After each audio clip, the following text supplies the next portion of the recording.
Question number 58, Whitebirk. Whitebirk meets the definition of a small entity in its jurisdiction and complies with the IFRS for SME standard. The SME standard, Whitebirk has entered into following transactions during the year ended 31st of May 16. पढ़ लेते हैं.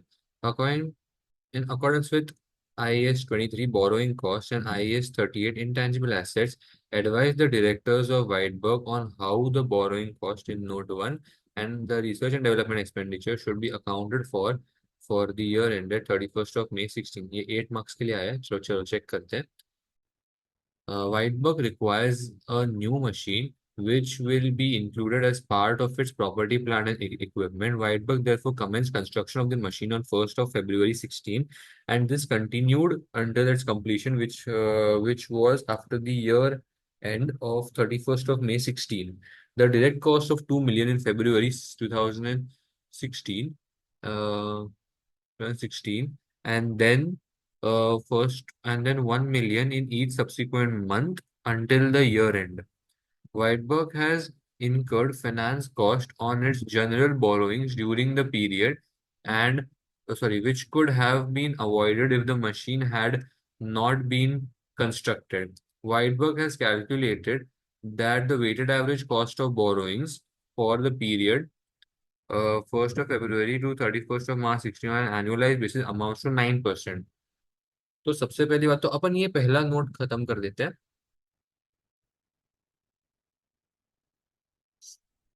According to IAS 23 borrowing costs are in simple terms interest costs which are being charged upon a qualifying asset so that these costs can be capitalized in the value of the asset.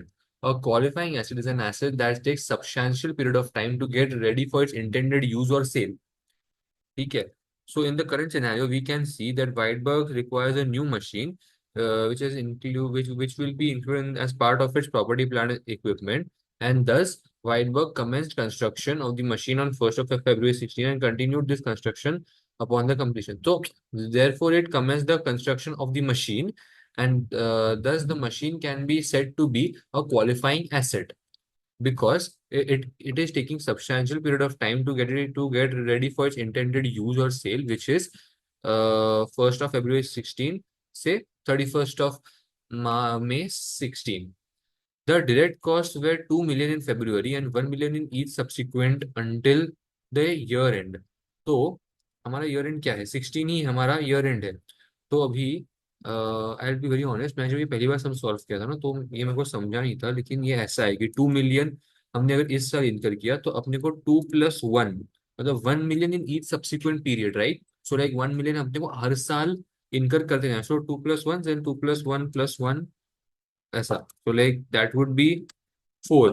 सो अपने को ऐसा करते जाना है. So that will be now फरवरी में 2, मार्च में 3, अप्रैल में 4, मई में 5. अभी अपने को इफ वी सी एक एवरेज भी यहाँ पे दिया हुआ है, मतलब weighted average cost of borrowings दिया हुआ है. So no what we have to do is we have to take, अगर अभी अपने एक नॉर्मल अमाउंट के साथ वेटेड एवरेज कॉस्ट को मल्टीप्लाई करेंगे या मतलब weighted average cost of borrowings को अगर अपन मल्टीप्लाई करेंगे so it doesn't make sense. तो अपने को weighted average cost into weighted average percentage ही करना है. अगर हम लोग normal cost into weighted average percentage करेंगे तो आंसर गलत ही आएगा. सो 2+3 5, 5+4 5+4 9, 9+5 14.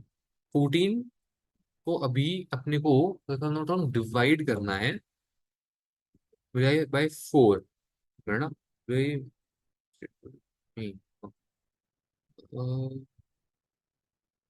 14 को अपने को डिवाइड करना है बाय 4. सो क्योंकि 4 मंथ्स है, right? So 14 divide by 4 which will give us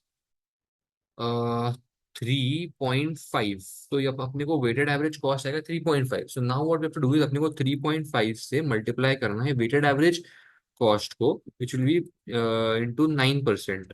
सो अपने को जो इंटरेस्ट रेट आएगा वो आएगा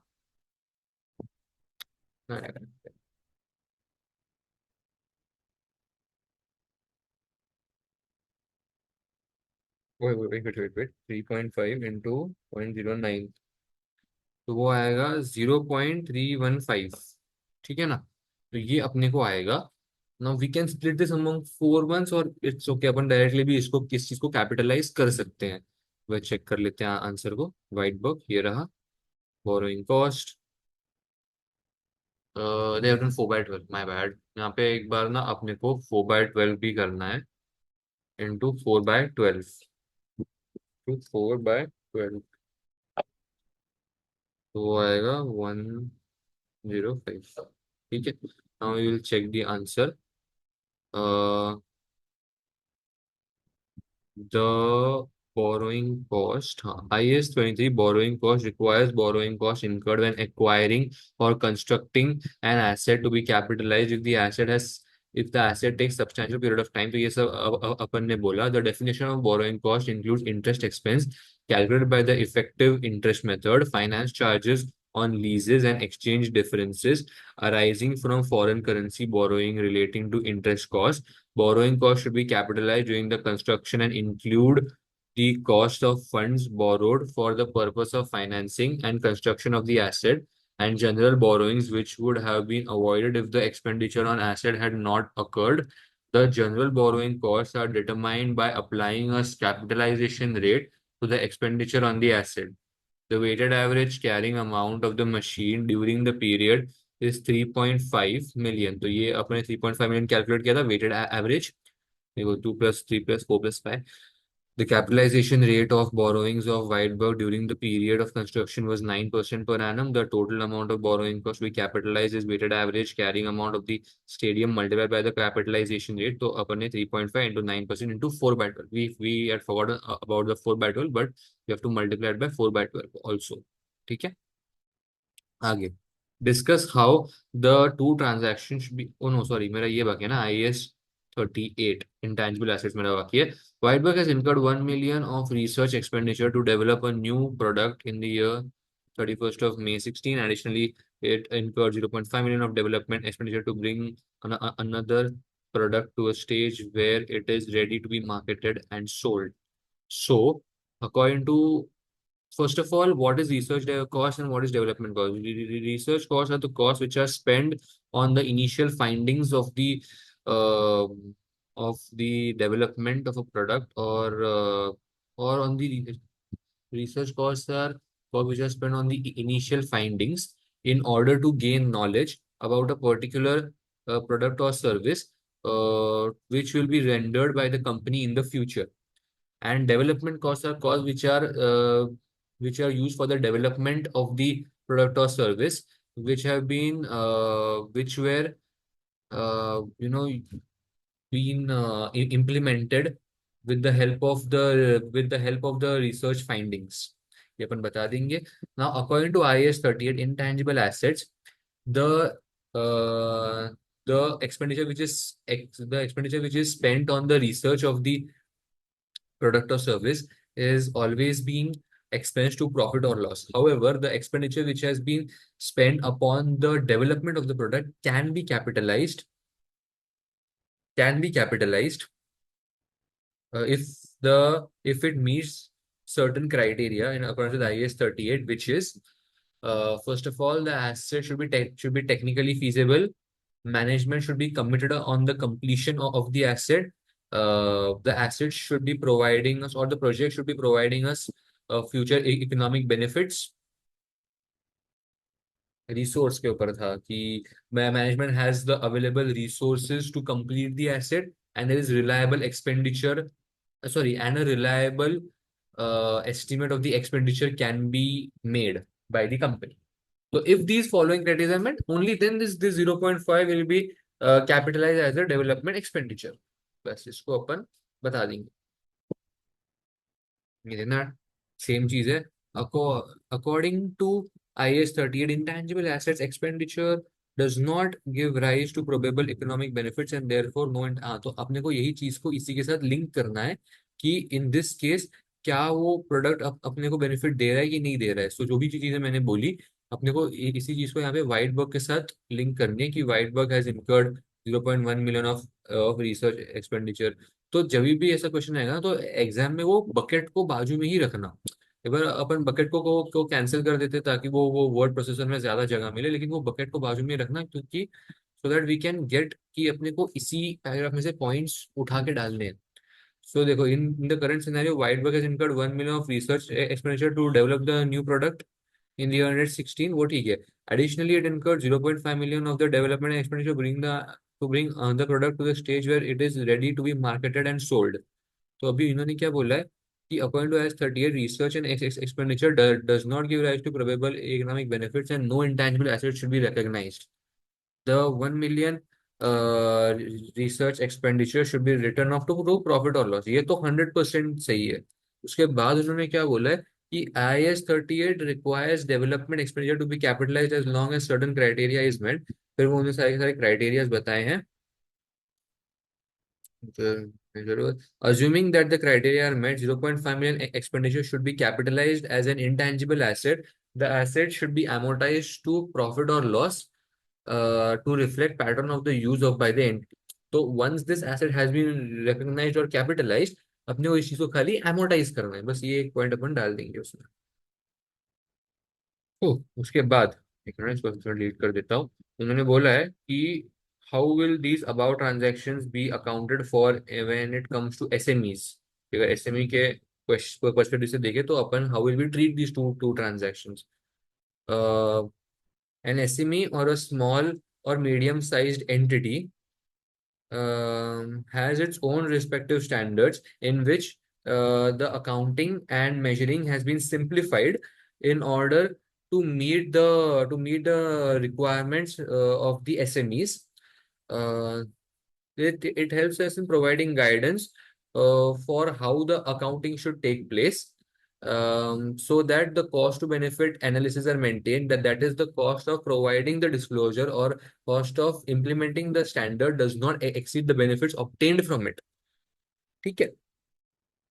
अभी ये दो पॉइंट्स अपने को फिर से बोलने हैं कि borrowing cost, when it comes to SMEs, IAS 23 borrowing cost will not apply, and the borrowing cost can directly be expensed to the profit or loss, and the expense can be recognized in the profit or loss.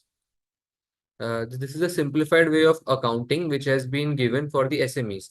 The same goes for IAS 38 intangible assets, that it will not apply in case of SMEs, that the specific criteria will not apply in case of SMEs. Any expenditure which has been spent on research and development of the asset can be expensed to profit or loss।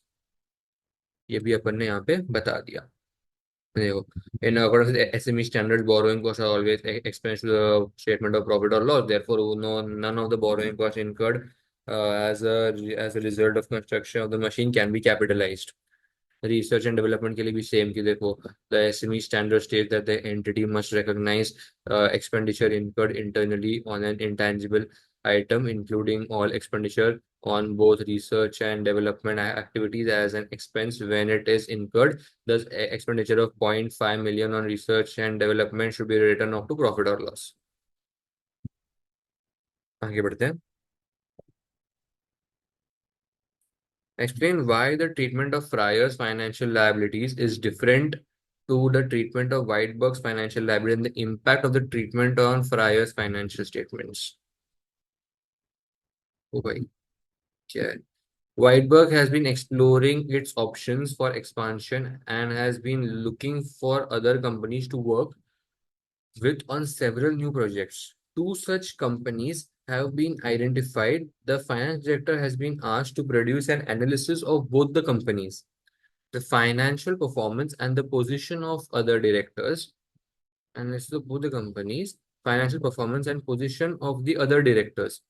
The finance director is unsure about two items that have been recorded in the financial statements and require advice on the same। तो पहला वाला जो है, it is about Fryer ना।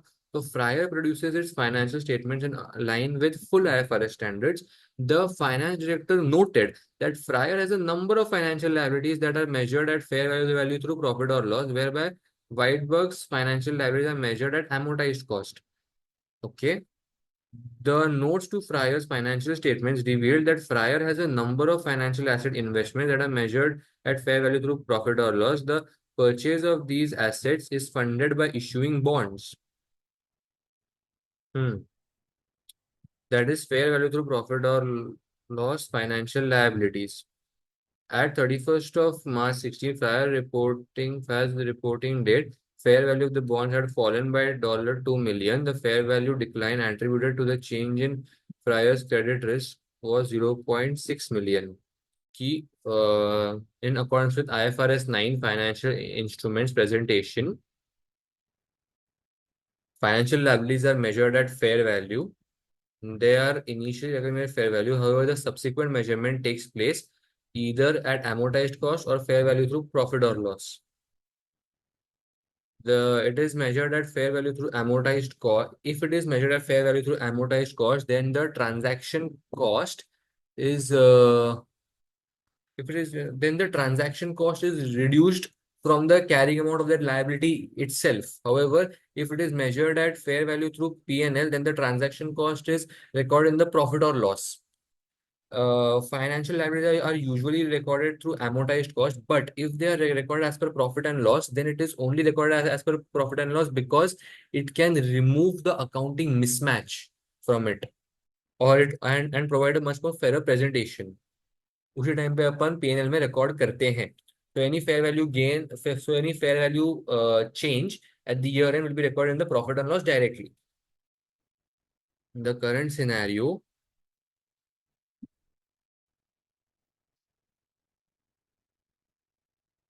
In the current scenario, we can see that Fryer's financial statements reveal a number of financial assets as well that were recorded at profit and loss.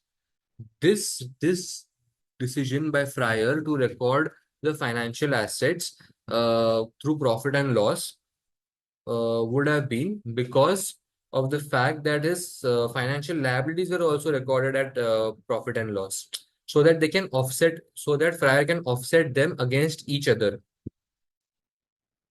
Where he can offset them against each other. So ये जो 1.4 है ना वो शायद financial liabilities में जाएगा. Like that would have been his thinking about it. क्योंकि financial assets in investment in debt instruments can be recorded at amortized cost, fair value through OCI and P&L. They are usually recorded at fair value at amortized cost or OCI majorly. But still, if Fryer has taken this decision to measure them at profit and loss, then it would have been to offset them against each other. ये अपन बोल देंगे. Fryer के लिए check कर लेते हैं.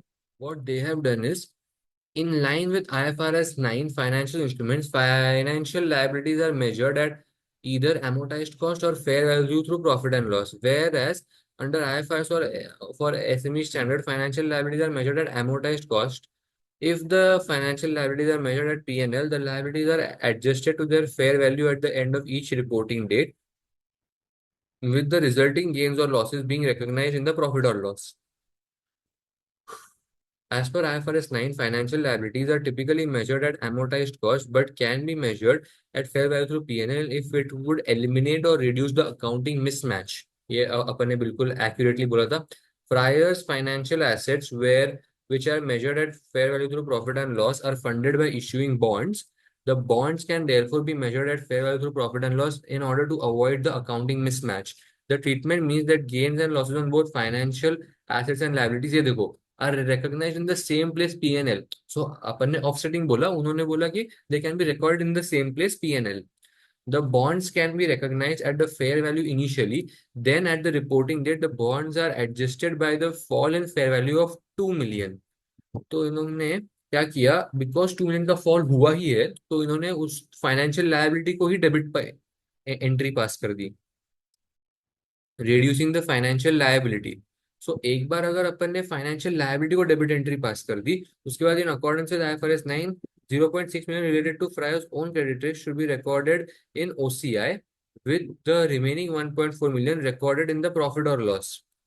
तो basically what we were first doing was, अपन ने ऐसा सोचा था कि ये लोग P&L में डेबिट एंट्री पास करे हैं फॉर द लॉस, लेकिन बिकॉज इनके पास एक फाइनेंशियल लायबिलिटी ऑलरेडी खड़ी है इनके बुक्स में, so what they have done is उन्होंने फाइनेंशियल एसेट को कम किया, फाइनेंशियल लायबिलिटी को उन्होंने निकाल, मतलब वो उन्होंने फाइनेंशियल लायबिलिटी से निकाला।